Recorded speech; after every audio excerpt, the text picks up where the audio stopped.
इस तपोवन में रम्यक मुनि और ध्रुव जी से लेकर आज तक बहुत ऋषियों ने तपश्चर्या की है, पर हम लोग सबसे अधिक भाग्यशाली है कि स्वयं आप हमें कल्याण प्रदान करने के लिए यहाँ पधारे। मैं मुमुक्षुओं से मिलने के लिए सदैव उत्सुक रहता हूँ। धन्यवाद प्रभु। यहाँ ऋषिकेश में भगवान श्री राम के भाई लक्ष्मण जी ने तपश्चर्या की थी, इसलिए यह मंदिर लक्ष्मण मंदिर के नाम से प्रचलित है।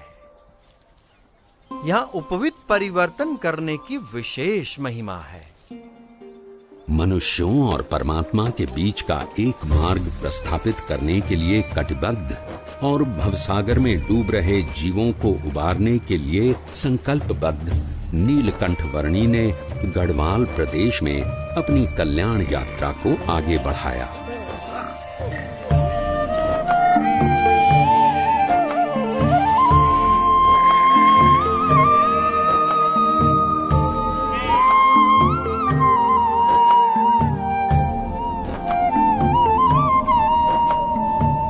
किसी भी परिस्थिति में अपने ध्येय तक पहुंचने की नीलकंठ वर्णी की संकल्प शक्ति के सामने कोई भी विकट रास्ता सरल बनकर रह जाता था।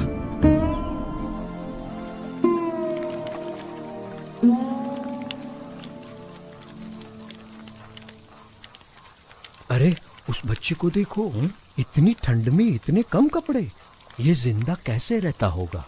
प्रकृति की हर कठिनाई को हंसते मुंह सहकर भी प्रकृति के तत्वों का आनंद लेते रहना नीलकंठ वर्णी के लिए सहज था। उनकी ये विलक्षणता कभी-कभी प्रकृति के तत्वों में भी ऊर्जा का संचार कर देती थी।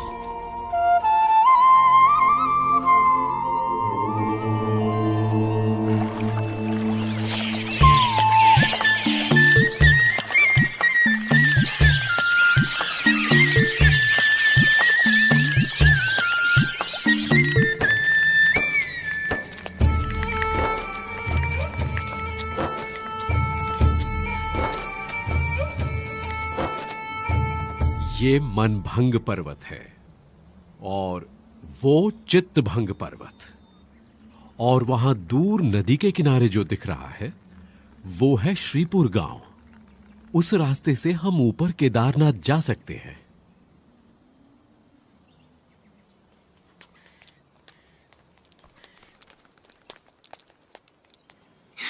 ये क्या बना रहे हो? ये जीव है और ये ईश्वर है, और ये उनके ऊपर माया का घोर अंधकार। ये क्या? और माया से भी पर ये है ब्रह्म, और सबसे पर परब्रह्म। ये क्या देख रहा है? बेटा, तुमने सन्यास ले लिया है। अच्छा किया है, पर इतनी छोटी उम्र में तुम्हें क्या पता कि कितना संघर्ष, कितनी विकटताएं होती हैं एक सच्चे सन्यासी के जीवन में। यदि पुरुष प्रयत्न में कोई कमी ना रहे तो परमात्मा कृपा करके सारी विकटताओं को पार करवा देता है। अगर मन के पक्के हो तो शायद तुम निर्भयता से घने वनों को पार कर लोगे, भयानक जानवरों का भी सामना कर लोगे, और ऐसी कई विकटताओं को पार कर लोगे जो सामान्य मानव नहीं कर पाता। पर सन्यासी का जीवन अपने आप में एक संघर्ष है। साधु का जीवन कोई गुलाब के फूलों की सेज नहीं कि जिस पर आराम से सो जाओ, पर वो दो धार वाली तलवार है जिस पर मृत्यु पर्यंत चलना है। जहां ध्येय शुद्ध हो वहां उसे पूर्ण करने के सारे मार्ग परमात्मा तय कर देते हैं।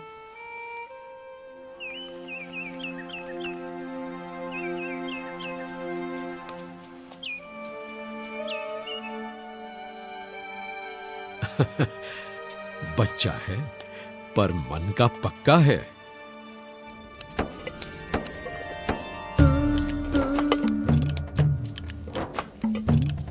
दुर्गम पहाड़ियों के बीच से भी रास्ता निकाल लेना, भयानक परिस्थितियों से भी बड़ी सहजता से निकल जाना और भोजन के लिए जो कुछ भी मिले उससे अपने शरीर को अनुकूल कर लेना नीलकंठ वर्णी भली भांति जानते थे।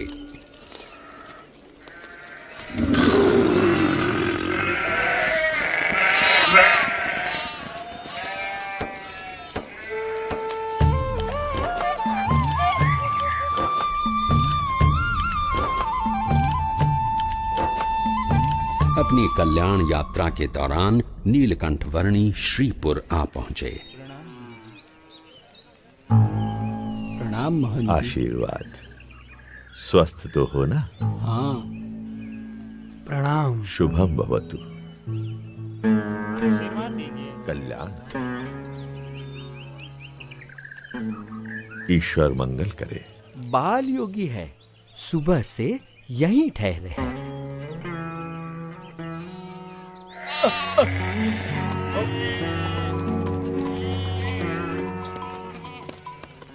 सब सुनिए, संध्या काल हो रहा है, सब सचेत हो जाइए। अपने मवेशियों को घर के अंदर ले लीजिए, बच्चों को भी ले लीजिए, सचेत रहिए। खेलना बंद करो, पता है ना बाहर कितना खतरा है।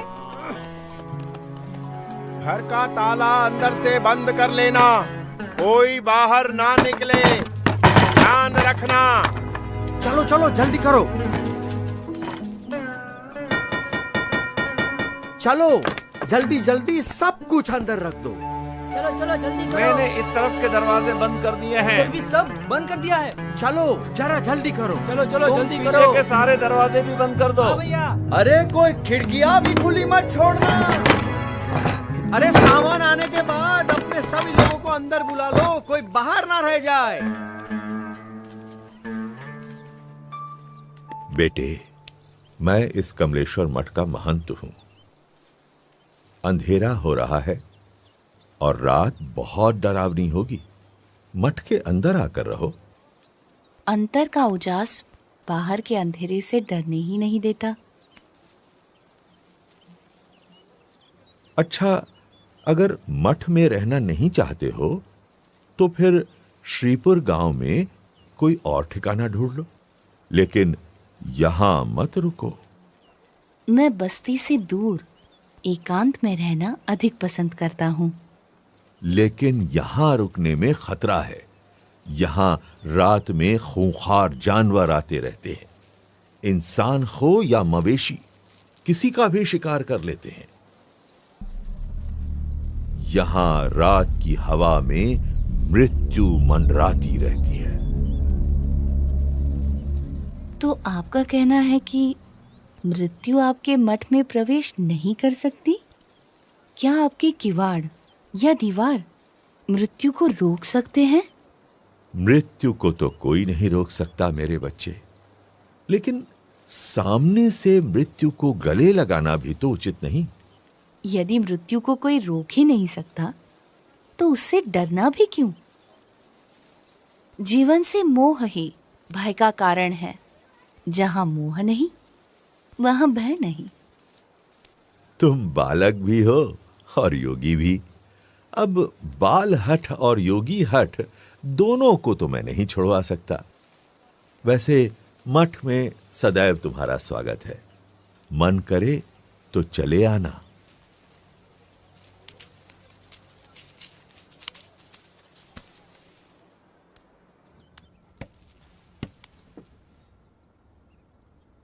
मुझे भय है, अगर कोई जंगली जानवर आ गया तो इसकी मौत निश्चित है।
कल्याणमस्तु।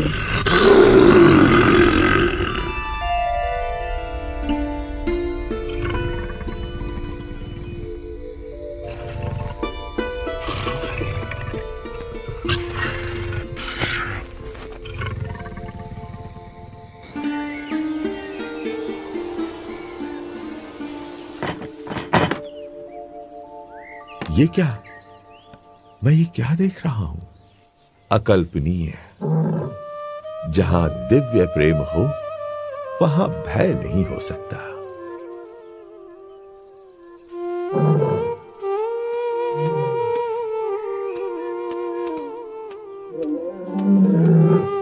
स्वामी, स्वामी रुक जाइए, रुक जाइए स्वामी। स्वामी, स्वामी अब आप कहीं न जाइए। ये मेरा मठ, मेरी महंती, मैं स्वयं, सब कुछ आपका है स्वामी। कृपया स्वीकार कीजिए, स्वीकार कीजिए। मेरा मठ तो सारा विश्व है। उस मठ को छोड़कर मैं इस मठ को कैसे स्वीकार कर सकता हूँ? और इन सब में ही बंधे रहना होता तो घर का त्याग ही क्यों करता? प्रभु, हमारा प्रेम स्वीकार कर यहीं रुक जाइए और हमें आपकी सेवा का मौका दीजिए। जब तुम दूसरों की सेवा करते हो तो मेरी ही सेवा करते हो। जब तुम दूसरों को प्रेम करते हो तो मुझे ही प्रेम करते हो।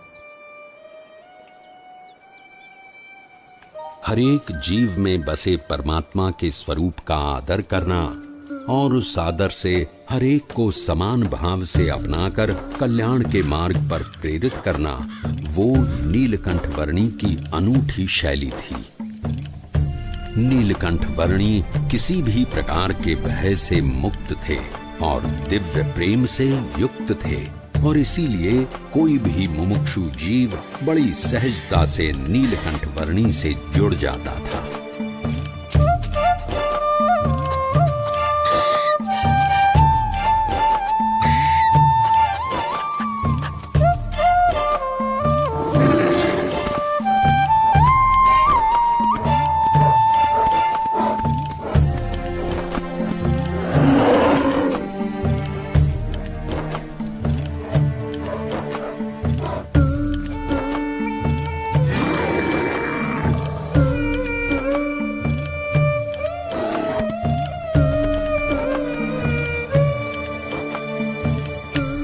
कल सुबह स्नान पूजा आदि करने के लिए अच्छी जगह कहाँ मिलेगी? इस तरफ चले जाओ।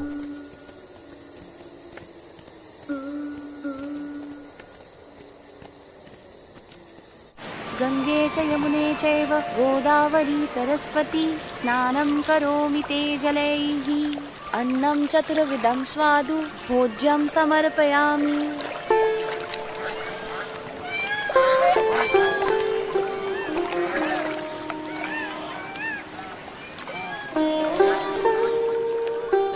हमें जो मनुष्य जन्म मिला है वो बहुत दुर्लभ है और इसीलिए उसका उपयोग भी कल्याण के लिए होना चाहिए।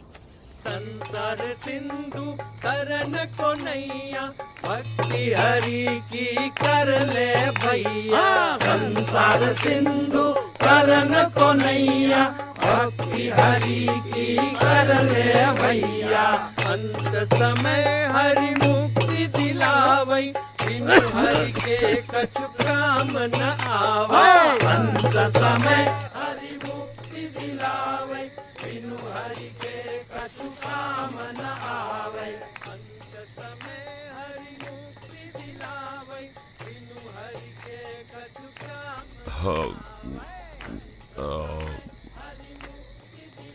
भाई वो अपना मजा ले रहे हैं और हम हमारा।